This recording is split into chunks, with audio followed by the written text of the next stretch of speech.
अगर आप बिना सोचे समझे कोई स्किल सीख रहे हो, बिना उसका फ्यूचर समझे, तो आगे चलकर आपको पछताना पड़ सकता है। जरा सोचकर देखिए कि जिस स्किल को आज आप बहुत मेहनत करके सीख रहे हैं, 2030 तक या तो ये स्किल आउटडेटेड हो जाएगी या फिर किसी और स्किल के द्वारा रिप्लेस कर दी जाएगी। और ये बात मैं नहीं कह रहा, ये बात फ्यूचर ऑफ जॉब्स 2025 की रिपोर्ट में साफ साफ बताई गई है। इसी रिपोर्ट में यह भी बताया गया है कि आगे आने वाले समय में कौन कौन सी स्किल्स बहुत ज्यादा डिमांड में रहने वाली है। और इस वीडियो के अंदर मैं उन्हीं स्किल्स में से टॉप 7 स्किल्स के बारे में आपको आज बताने वाला हूं। अगर आपने इन स्किल्स को 2026 में सीख लिया तो एआई आपको रिप्लेस नहीं करेगा, बल्कि आप एआई के साथ मिलकर अपनी लाइफ को ज्यादा ग्रो कर पाएंगे। और टेंशन लेने की जरूरत नहीं है, ये सातों की सातों स्किल्स ऐसी है जो आप घर पर बैठकर मोबाइल से बहुत ही आसानी से सीख सकते हैं और कुछ ही समय में जीरो से लेके अच्छी खासी अर्निंग तक आप पहुंच सकते हैं। और सबसे अच्छी बात यह है कि इन 7 स्किल्स में से 2 ऐसी स्किल होंगी जो मैं आपको पर्सनली सिखाऊंगा, वो भी जीरो से लेकर हीरो बनाने तक। तो अगर आप भी स्किल्स को सीखकर पैसे कमाने में इंटरेस्टेड हो तो इस वीडियो को लास्ट तक ध्यान से देखिएगा। तो चलिए अब हम सीखते हैं कि वो 7 स्किल्स कौन कौन सी है जो 2026 में आपको पैसे कमा कर देगी। लेकिन उसके पहले इत्मीनान से आपको इस वीडियो को देखना है और समझना है सबसे पहले कि स्किल एक्चुअल में होती क्या है। कई बच्चों को समझ ही नहीं आता है कि स्किल्स क्या है। देखिए, स्किल्स को मानिए एक लोहे के टुकड़े के समान। ये लोहे का टुकड़ा अगर अकेला कहीं पर भी रखा हुआ होगा तो क्या इसकी कोई इज्जत होगी? बिल्कुल भी नहीं होगी।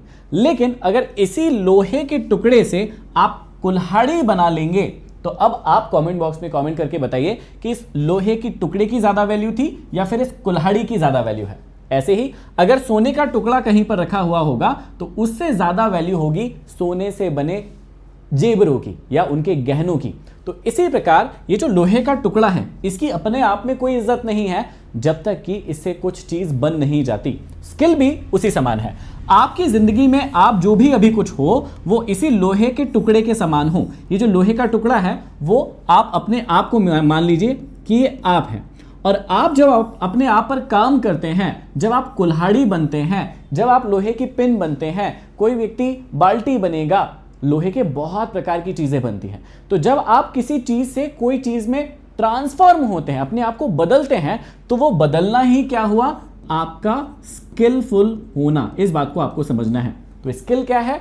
ये एक रॉ चीज है। जब तक आप उस पर काम नहीं करेंगे वो इंप्रूव नहीं होगी, और जब वो इंप्रूव होगी तभी आप अपने जीवन में लोगों को वैल्यू दे पाएंगे। स्किल का सिंपल सा फंडा है। अगर आपके पास स्किल्स हैं तो स्किल्स से क्या होता है समझिएगा। अगर आपके पास स्किल्स है तो स्किल से आप समाज में वैल्यू देते हैं, और जब आप समाज में वैल्यू देते हैं तो समाज वाले आपको क्या करते हैं? पैसा या मनी देते हैं। तो इस सीक्रेट को आपको समझना है कि अभी आप इसके समान हैं, आपको यहां से यहां तक का ट्रांसफॉर्मेशन का जर्नी शुरू करना है। जो भी स्किल्स आज मैं बताऊंगा उन पर आपको मेहनत करना है, उन पर आपको काम करना है। अभी आप लोहे के टुकड़े के समान हैं, आपको एक कुल्हाड़ी की तरह बनना है, तेज धारदार कुल्हाड़ी की तरह बनना है। तो आई होप पहली बात आपको समझ में आ गई होगी। अब कई बच्चों को लगता है कि यार मैं तो टैलेंटेड ही नहीं हूं, मेरे पास तो टैलेंट ही नहीं है, तो मैं क्या करूंगा, मैं कैसे स्किल को इंप्रूव करूंगा? देखिए, सिंपल सी चीज को आपको समझने की जरूरत है कि स्किल के 3 सुनहरे नियम होते हैं, वो आपको याद रखना है। पहला नियम क्या है कि स्किल्स जो है ना वो सीखी जा सकती है। कई लोगों को लगता है कि स्किल भी टैलेंट के समान होती है जो बचपन से ही किसी व्यक्ति के अंदर होती है। बिल्कुल भी नहीं। दुनिया की कोई भी स्किल सीखी जा सकती है, चाहे वो स्टेज पर बोलना हो, किसी प्रोडक्ट को बेचना हो, या फिर मार्केट में निवेश करना हो। ये सारी की सारी चीजें ही स्किल कहलाती है। आप इसे कभी भी कहीं से भी किसी भी प्रकार से सीख सकते हैं। जरूरत है तो उन स्किल्स को जानने की जो मैं भी आज बताऊंगा और उन पर मेहनत करने की। दूसरी चीज क्या है भैया? स्किल्स मांगती है प्रैक्टिस। आप लोगों के साथ दिक्कत क्या है कि आप लोग बनना तो बहुत कुछ चाहते हैं, पाना तो बहुत कुछ चाहते हैं, लेकिन मेहनत करने से कचवाते हैं। कुछ दिन किसी काम को करते हैं, उसके बाद छोड़ देते हैं। तो स्किल को अगर इंप्रूव करना है तो जितनी बार आप उसे दोहराएंगे, कुल्हाड़ी की धार जो है उतनी ज्यादा तेज होती जाएगी, उतनी ज्यादा मजबूत होती जाएगी। और सबसे इंपॉर्टेंट क्या है? यह वैल्यू बढ़ाती है। आपकी डिग्री से ज्यादा आपकी स्किल ही इस दुनिया में आपकी असली कीमत तय करती है। इस बात को भी आपको समझना होगा। आशा करता हूं आपको स्किल का मतलब समझ में आया होगा। अब आपको समझना है हार्ड स्किल और सॉफ्ट स्किल्स। ये 2 प्रकार की स्किल्स होती है। कई बच्चे अपनी हार्ड स्किल को तो डेवलप कर लेते हैं लेकिन सॉफ्ट स्किल को डेवलप नहीं करते हैं और इसी के लिए वो जीवन में आगे नहीं बढ़ पाते हैं। तो ये हार्ड स्किल क्या होती है समझिएगा।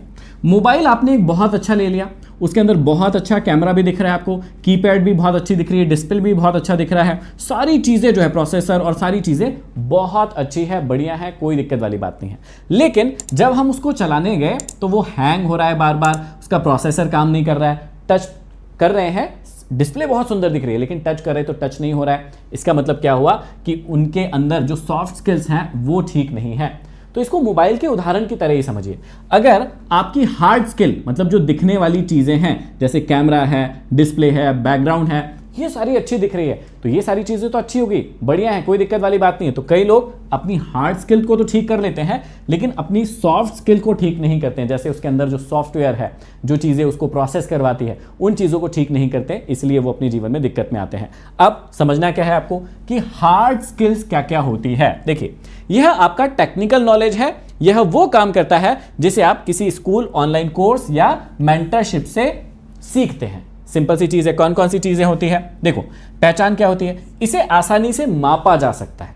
जो भी हार्ड स्किल होती है ना उसको मापा जा सकता है या उसका टेस्ट दिया जा सकता है या आपको उसका सर्टिफिकेट मिलता है, आप उसको हासिल कर सकते हैं। जैसे कौन कौन सी स्किल्स हार्ड स्किल्स होंगी, जैसे वीडियो एडिटिंग का कोर्स करना, थंबनेल डिजाइन करना, है ना, या फिर किसी भाषा को सीखना, कोडिंग करना, शेयर बाजार, क्रिप्टो मार्केट, इस प्रकार की जो स्किल्स आप सीखते हैं किसी व्यक्ति से, इसे कहा जाता है हार्ड स्किल। ठीक है, सरल शब्दों में क्या कहें तो सरल शब्दों में अगर कहें तो हार्ड स्किल यह तय करती है कि आप कोई विशेष काम कर सकते हैं या फिर नहीं कर सकते हैं। अब यहीं पर सॉफ्ट स्किल क्या होती है यह भी आपको समझना पड़ेगा और देखना पड़ेगा कि यह सॉफ्ट स्किल आपके अंदर है कि नहीं।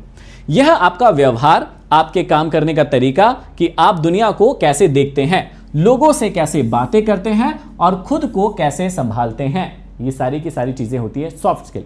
अब मान लीजिए कि आपको किसी व्यक्ति ने बहुत अच्छा प्रोजेक्ट दे दिया, उस प्रोजेक्ट को देने के लिए मतलब आप अगर कंप्लीट करके देंगे तो आपको 50,000 रुपए देगा।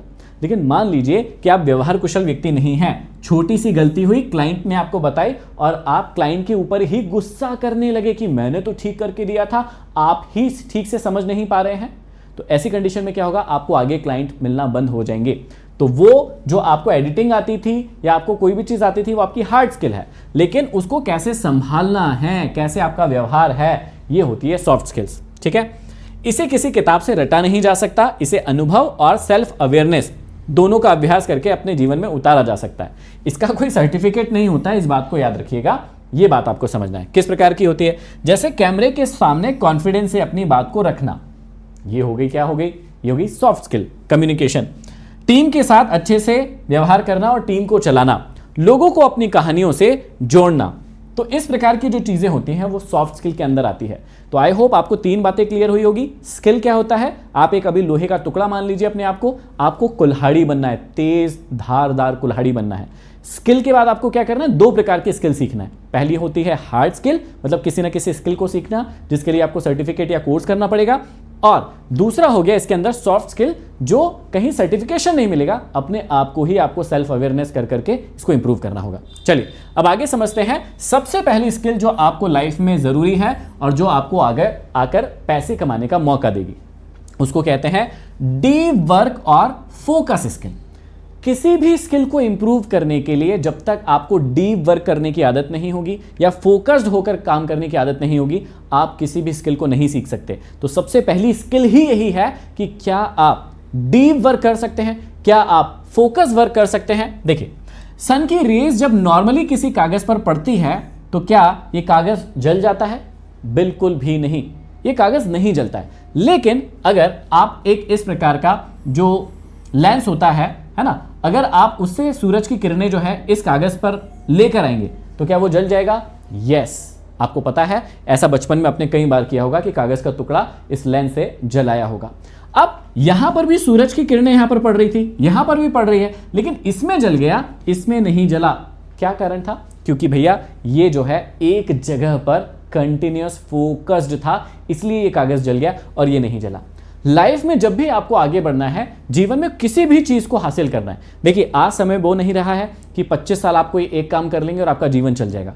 आज हर 5 साल में बहुत सारी स्किल्स चेंज हो रही है। आज से 5 साल पहले जिस व्यक्ति ने जो स्किल सीखी थी आज काम की नहीं है। जो व्यक्ति इंजीनियरिंग करके रखे थे आज उनकी जॉब खतरे में है या जॉब जा रही है। आज एआई की स्किल सीखने का समय आ गया। तो आपको इस बात को समझना पड़ेगा कि आपको डीप वर्क और फोकस स्किल सीखना होगा, तभी आप किसी चीज में महारथी भी बन पाएंगे। और अगर समय आया उस स्किल को चेंज करने का तो आपको पता है डीप वर्क और फोकस कैसे किया जाता है और वहां से आप फिर से नई स्किल को सीख सकते हैं। तो समझिएगा कि अगर आपके पास डीप वर्क और फोकस नहीं है तो नुकसान क्या क्या हो सकते हैं आपके। देखो, नुकसान ये होगा कि पहला तो आपको बहुत उथला नॉलेज होगा किसी भी चीज के बारे में। जैसे आजकल आप चैट जीपीटी या जेमिनी का यूज तो कर रहे हैं, लेकिन इतना उथला नॉलेज होता है कि आप सिर्फ ऊपर ऊपर की बातें जानते हैं, डीप में कभी भी चीजों को नहीं पढ़ते हैं। दूसरा, क्वालिटी गिर जाती है। जब आप फोकस नहीं रहते हैं, चीज़ों को बहुत ऊपरी सतहों पर सीखते हैं, तो सामने वाला व्यक्ति जो नॉलेजेबल होता है उसको एग्जैक्टली पता चल जाता है कि भैया इसको ऊपर ऊपर की बातें पता है, डीप में नॉलेज नहीं है। सबसे इंपॉर्टेंट चीज़ ये होती है। और आप हमेशा स्ट्रेस में रहते हैं। क्यों रहते हैं? क्योंकि जब आप डीप वर्क नहीं करेंगे, फोकस नहीं रहेंगे, तो आपका काम अधूरा होगा, इनकम्प्लीट होगा, आपको प्रोग्रेस नहीं मिलेगी और आप पूरे समय में तनाव में रहेंगे। अब इसको डीप वर्क को करने के लिए और फोकस को इंप्रूव करने के लिए करना क्या है? मैं पर्सनली जिस टेक्निक का इस्तेमाल करता हूं वही आपको बताता हूं। तो मैं यूज करता हूं पोमोडोरो टेक्निक कहते हैं इसे। ये पोमोडोरो टेक्निक कैसे आपको डीप वर्क और फोकस करने में मदद करती है, इसको ध्यान से समझिएगा। मैं क्या करता हूं, अपनी एलेक्सा को बोलता हूं कि अगले 25 मिनट का आप अलार्म भर दो। फिर क्या होता है, जो एलेक्सा है वो 25 मिनट के बाद का अलार्म भर देती है।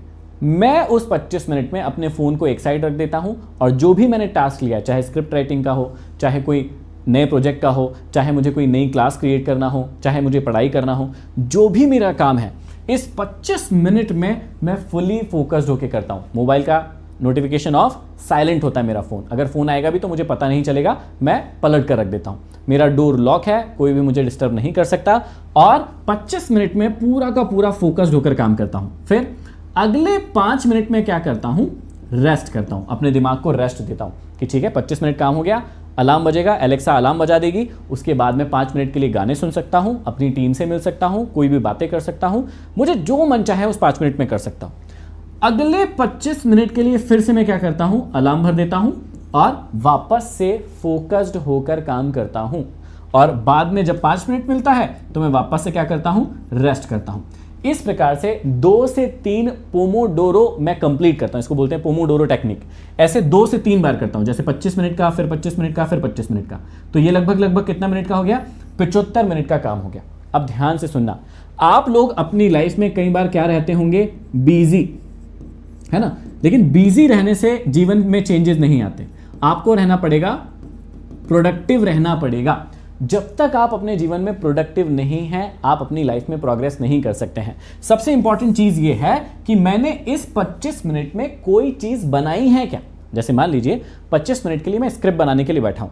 अगर मैं 25वें मिनट के बाद उठा और मेरी स्क्रिप्ट रेडी ही नहीं हुई या मैंने उस पर कुछ लिखा ही नहीं या कुछ सोचा ही नहीं, तो ये जो 25 मिनट है ना, ये मेरे खराब चले गए। इस बात को याद रखना। तो ऐसे ही आप भी अपने जीवन में जब रील स्क्रॉल कर रहे हो तो अपने आप से पूछिए कि ऐसा कितना समय है जो आप खराब कर देते हैं और आपको पता ही नहीं होता है। तो मैं 25-25 मिनट के ऐसे 3 पोमोडोरो टेक्निक कंप्लीट करता हूं और उसके बाद में मैं अपने आप को यहां 5-5 मिनट का रेस्ट दे रहा था, 3 या 4 के बाद में मैं 30 मिनट का अपने आप को रेस्ट देता हूं। तो अगर आप किसी भी स्किल को सीखना चाहते हैं, सबसे पहले अपने आप को एक जगह पर बिठाना सिखाना होगा। और बिठाना सिखाना है तो अपने आप को 25 मिनट का समय दीजिए, 25 मिनट काम कीजिए, 5 मिनट रेस्ट लीजिए, फिर 25 मिनट काम कीजिए, 5 मिनट रेस्ट कीजिए। और इस टाइम को फिर धीरे धीरे आप बढ़ा भी सकते हैं। ये जो 25 मिनट का समय है, आप 30 मिनट काम कीजिए, 5 मिनट रेस्ट कीजिए, उसके बाद 40 मिनट काम कीजिए, 5 मिनट रेस्ट कीजिए। ये आपके ऊपर डिपेंड करेगा कि आप किस स्किल को सीखना चाहते हैं और उसके लिए कितनी मेहनत करना चाहते हैं। तो पहली स्किल आपको समझ में आई होगी, डीप वर्क और फोकस करना सीख जाओ। अगर ये सीख गए तो अब जो अगली 6 स्किल्स आने वाली है वो आप चुटकियों में सीख जाओगे। अगली जो स्किल है वो बहुत ही जरूरी है, वो है आर्टिफिशियल इंटेलिजेंस। देखिए, आपने सभी ने बचपन में जीनी वाली कहानी जरूर सुनी होगी कि जीनी जो था उसके सामने कोई भी विश मांगता था तो वो विश को पूरी कर देता था। लेकिन इसकी कमाल की एक और बात थी कि ये जो भी आप मांगोगे वो पूरा कर देगा। अब आपको इसे सही तरीके से मांगना आना चाहिए। अगर आपने मान लीजिए इसे गलत तरीके से मांगा तो फिर ये आपको वो चीज़ भी दे देगा और आपकी ज़िंदगी बर्बाद भी कर सकता है। तो आज का समय ऐसा ही है। जो व्यक्ति एआई को सीख रहा है, एआई को समझ रहा है, एआई से पैसा कमाना सीख रहा है या अपनी लाइफ को चेंज करना सीख रहा है, सही तरीके से क्वेश्चन पूछ रहा है, उसकी लाइफ में पॉजिटिव बदलाव आ रहे हैं। लेकिन जो व्यक्ति इसे नहीं समझ रहा है, नहीं सीख रहा है और इसमें कोई भी फालतू की चीज़ें कर रहा है, तो वो ये जीनी उसको खराब चीज़ें भी प्रोवाइड कर रहा है। इस बात को समझिएगा। अगर आप जीनी से कहते हैं कि मुझे आज रातों रात 1000 करोड़ रुपए चाहिए, तो जीनी आपको 1000 रुपए करोड़ लाकर दे देगा, लेकिन अगले ही दिन आप अरेस्ट हो जाओगे क्योंकि जीनी ने सारी बैंक के पैसे आपके घर लाकर रख दिए थे। जब बैंक में पैसे नहीं रहे, वो ढूंढने आए, आपके घर मिले, आप अरेस्ट हो गए। तो ये हो गया कि आपने जीनी से गलत चीज़ मांगी। तो जब भी आप एआई का इस्तेमाल कर रहे हैं तो आपको पता होना चाहिए AI is like genie. AI से आप क्या मांगेंगे, कैसे मांगेंगे, कैसे आप अपनी लाइफ को इंप्रूव करेंगे, ये आपको पता होना चाहिए। और दूसरी स्किल बहुत ही इंपॉर्टेंट है, वो है एआई, आर्टिफिशियल इंटेलिजेंस की स्किल। अब देखिएगा, अगर ये स्किल आपको नहीं आती तो आज क्या क्या नुकसान हो सकते हैं आपको। आप बैलगाड़ी से एक्सप्रेस वे पर दौड़ रहे हैं, इस बात को याद रखिएगा। आपके पास आज जो भी स्किल है वो बैलगाड़ी की तरह हो गई है, इस बात को समझिएगा। और आप कहां दौड़ना चाह रहे हैं आज के समय में, किस व्यक्ति से कॉम्पीट करना चाह रहे हैं, जो एआई जानता है। तो अगर आपकी बैलगाड़ी की रफ्तार रहेगी और उसकी सुपर कार की रफ्तार है, तो आप कभी भी नहीं जीत पाएंगे। चाहे आप अपने मन में कितना ही अपने आप को शाबाशी दे लीजिए कि नहीं मैं तो जीत जाऊंगा, नहीं मैं तो जीत जाऊंगा, ऐसा नहीं हो सकता है। आपको भी क्या करना पड़ेगा, एक्सप्रेस वे पर दौड़ने के लिए भैया उतनी अपनी तैयारी करना पड़ेगा। दूसरा, अगर आप समय के साथ रहते हैं तो आपकी वैल्यू बढ़ती है, इस बात का भी आपको ध्यान रखना है। देखिए, पुराने समय में कैसेट चलते थे, जो व्यक्ति अच्छी कैसेट की रिकॉर्डिंग करके देता था वो स्किलफुल माना जाता था। उस दुकान पर ज्यादा भीड़ होती थी कि भैया ये वाला गाना डाल दो, ये वाला डाल दो। आप बहुत अच्छे से अपलोड करके देते हो गाने या अच्छे से कैसेट में रिकॉर्ड करके देते हो। लेकिन क्या आज इस कैसेट वाले की कोई वैल्यू है? कोई पूछता है कि वो कैसेट वाला जो अच्छी कैसेट भरा करता था उसका कोई नाम भी जानता है आज? या आपने भी कभी कैसेट किसी से भरवाई होगी, अगर आप उस एज ग्रुप के होंगे तो आप कहेंगे नहीं, इसको आज कोई नहीं जानता।